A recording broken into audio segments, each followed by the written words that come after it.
Préparez tous vos rendez-vous vendeurs. Point suivant, on est dans notre troisième pilier, gestion de vos leads vendeurs et des vendeurs. 4 étapes de préparation de rendez-vous. Première étape, je vais préqualifier mon vendeur. On y reviendra tout à l'heure après. Deuxième étape, je vais déposer des informations en boîte aux lettres. Pourquoi? Pour qu'il sache qui je suis avant le rendez-vous, pour qu'on gagne du temps et se donner un maximum de chances de pouvoir signer un R1. Et le deuxième point, pour gagner du temps, tout simplement dans la relation. Parce que tout ce qu'il va faire chez lui, grâce à l'information que je lui aurai donnée, quand on se verra, ce sera beaucoup plus productif. Parce que le client analytique aura déjà noté toutes ces questions, on avancera dans un rendez-vous qui sera un réel rendez-vous qui donnera une issue. Je vais signer un R1 chez mon client vendeur. Troisième étape, je vais rappeler mon client pour confirmation du rendez-vous et répondre à ses questions. Est-ce qu'il a ou non des questions par rapport au document que je lui ai laissé dans sa boîte aux lettres ou par mail accessoirement. Quatrième point, et c'est bien parce qu'encore une fois, c'est un parallèle par rapport à ce qui a été dit ce matin, je me présente en rendez-vous vendeur 10 minutes en avance. Pourquoi? Pour projection mentale. Je vais visualiser exactement comment va se passer mon rendez-vous. Je vais en rendez-vous, je sais comment ça va se passer. Elle a gagné les JO de toute façon, elle l'a dit. Elle les a gagnés ces JO. Moi, je vais en rendez-vous, ça se passera bien quoi qu'il arrive. Et ça se passe bien. Parce que je ne me dis pas que ça peut se passer mal, comme je l'ai fait pendant 8 ans. Parce qu'à un moment donné, à force de somatiser sur tout ce qui va mal se passer, j'ai eu des pelages, j'avais des trous dans la barbe comme ça. Ok? Mais alors, j'ai été voir un docteur, dermato. On me dit, est-ce que vous avez un métier qui crée du stress? Bah non, pas du tout. Je suis entrepreneur, je suis à mon compte et je suis en redressement judiciaire. Ah, il y en a peut-être. Ah oui, peut-être, c'était inconscient. Et puis donc, on me fait un traitement, des piqûres, ça repousse. Et puis, période difficile, ça repart. Puis je me suis dit, attends, tu es capable d'abîmer ton corps tout seul et tu as besoin de la médecine pour te soigner.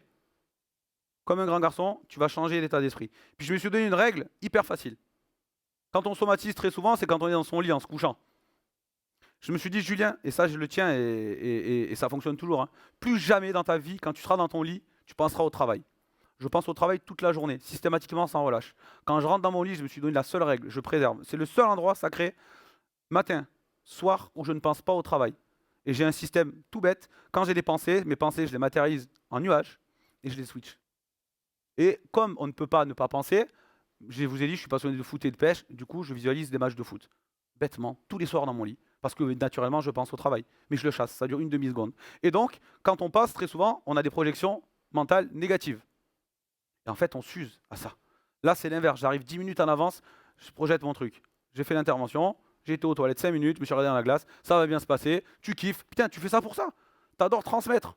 Et pourquoi j'aime transmettre? Parce qu'en fait, quand je me suis retrouvé dans cette expérience de vie entrepreneuriale, je n'ai pas eu la chance qu'on puisse me transmettre. Parce qu'en 2008, il n'y avait pas tous ces webinaires, ces formations. Quand je vois qu'aujourd'hui, pour 40 €, il y a ça, putain, mais limite, je me dis, j'aurais dû naître 12 ans après.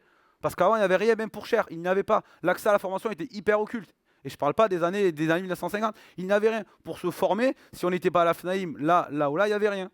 Donc il y avait 2 livres qui se battaient en duel, mais sauf qu'avec 2 livres, avec des cotons-tiges, on ne gagne pas une guerre contre des tanks. Et forcément, ça a été l'échec. Là, je me dis, on a l'accès à toutes ces informations. Putain, il faut vraiment profiter. Et je me suis dit, ton rôle aujourd'hui et ton rôle à vie sera de transmettre tout ça. Sans filtre, sans dire il faut acheter un peu pour avoir beaucoup. Non, on donnera tout le temps. Parce que si on contribue, pourquoi c'est ça moi? Si je contribue à aider les conseillers, comme je l'ai fait avec mes vendeurs, à être bien dans leur peau, mon rôle social il est là. Au niveau professionnel, je suis établi. Et on ne parle pas d'argent dans l'entrepreneuriat, c'est pas mon levier, je m'en fous. Sinon, je ferai mes transactions, les 250 000 € dans mon village, mais c'est pas excitant. Donc ça, c'est hyper important. Préqualifier tous vos vendeurs. Ok, là, on voit un rendez-vous sans préqualification. Qu'est-ce qui se passe? Le néant. Je ne sais pas où je vais, quand, comment, pourquoi. Vous voyez, 2 points d'interrogation. Point suivant, j'ai un rendez-vous avec préqualification. Je sais pourquoi, pour quand, comment. Pourquoi il vend, pour quand il doit vendre, comment il veut vendre. Je sais son prix souhaité, son prix plancher et s'il a d'autres rendez-vous. En gros, je vais jouer aux cartes avec mon vendeur, je connais son jeu de cartes. C'est quand même plus confort. J'utilise moins d'énergie donc.